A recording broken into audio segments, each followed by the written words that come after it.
UPSC result के ऊपर क्या कहना है एक्स आईआरएस ऑफिसर का? आइए सुनते हैं उनकी बातें। यूपीएससी का रिजल्ट आ गया और हर साल की तरह इस साल भी पूरे सोशल मीडिया, पूरी दुनिया, सारे अखबार टॉपर्स को सेलिब्रेट कर रही है। और जिन लोगों का एग्जाम हुआ उनके लिए कांग्रेचुलेशन है, कांग्रेचुलेशन, बहुत अच्छी बात है। बट क्या आपको लगता है कि जिस इंसान ने ये एग्जाम टॉप किया है और जिस इंसान का इस लिस्ट में नाम भी नहीं आया, बट अगर उसने इंटरव्यू दिया है तो उनमें बहुत फर्क है? The fact of the matter is there is not a lot of difference between them. In fact there might not be any. It is true because inherently इस एग्जाम में सब्जेक्टिविटी है, इनहेरेंटली इस एग्जाम में luck है। There is luck and in subjectivity and chaos in the mains, in the essay paper, in your life and in the interview particularly। वही इंसान, वही तैयारी, वही ऑनेस्टी, वही इंटेग्रिटी, वही बोर्ड में दो लोग जाते हैं, एक के 120 आते हैं, एक के 210 आते हैं। वही इंसान अगर यूपीएससी में 3 बार इंटरव्यू देता है तो एक बार 135 आते हैं, एक बार 190 आते हैं।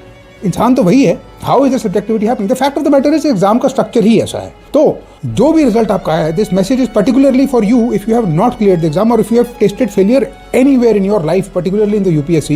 Do not let that inform your identity. That is the only real failure. Never allow that to happen. The fact of the matter is ये पूरी की पूरी दुनिया distracted है. It's distracted, it's addicted to reels, to social media, and it does not have knowledge. No one reads anymore. No one has focus. You have both. आपके पास ना कि सिर्फ focus है, sustained focus की ability, आपके पास perspective है, आपके पास knowledge नहीं है सिर्फ। अगर आपने ये focus, ये perspective लेके अब अगर अपनी स्ट्रेंथ के साथ कंबाइन करके कुछ लेवरेज करा तो इस दुनिया में अनलिमिटेड अपॉर्चुनिटीज एग्जिस्ट करती हैं। वो अपॉर्चुनिटीज एग्जिस्ट करती हैं जो कभी एग्जिस्ट नहीं करती थी। एआई की दुनिया है, रैपिडली चेंजिंग दुनिया है, इतनी फास्ट चेंज हो रही है कि किसी को समझ में नहीं आ रहा कि होगा क्या। This same civil services that you are regretting and lamenting not getting into will perhaps not even exist after 10 or 15 years। Who knows? That might happen. The rate at which the world is changing. So don't be depressed. Don't be disappointed. You've got it. You've got the best thing.